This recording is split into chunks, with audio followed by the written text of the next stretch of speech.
I'm David Hislop, and this is my bike story. ACT Police had something there on their Facebook page, and they showed the 1.5 metres and a car and a bike.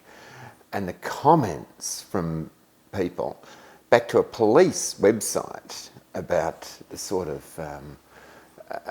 vermin that cyclists are, and that we should just drive into them, is staggering. And it shows that aggression that we've got in society now. It's quite disturbing if you really think about it, that can be allowed, and the fact that the police don't seem to do anything. And I guess it's close to home because I've got a bit of a story about cycling safety, and that was down in McCarrs Creek Road, where I was going for a ride with my brother, and I was coming from the south, he was coming from the north, and he was off the bike at a set of traffic lights, and a guy had got out of the car and was wanting a punch-up, and I came up and said, "You right, Rod?" He says, "This guy's just getting back into his car, it's okay." And the tension was just incredible. This guy tears off at the traffic lights and squeals his wheels in first and second gear, and tried to do it in third. We just let it go. I said, "I'm not going to spoil our day." 20 minutes later, he's coming back, having a go, and rode us off the road, and we put in a report, and police said they'd do something, and actually nothing happened. 6 months later, a car fitting that description came down the road and was screaming at cyclists, and then he went around a corner too fast, skidded, and had a head-on and killed a father of two. And you just sort of think, if that policeman had done something.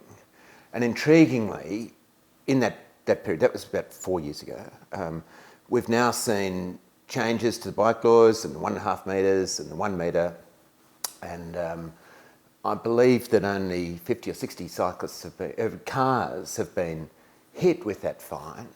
But at the same time as they brought that in, they brought in needing a bike bell and helmets. And I understand that about 3,000 bikes have been hit with about a $200 fine for not having a bike bell. And it's just, what are we doing? What are people thinking? I don't get it. But I enjoy riding my bike, and I believe the statistics are quite clear that there's health benefits that put the benefits there for the cyclist. The first thing is getting people to ride bikes, and so things like the bike bus that people are doing, getting kids on the bikes, and then you'll see parents on the bikes, and then you'll get people recognising that they're vulnerable, and let's just be a bit careful. And does it matter on a quiet street? Are you really going to be slowed down?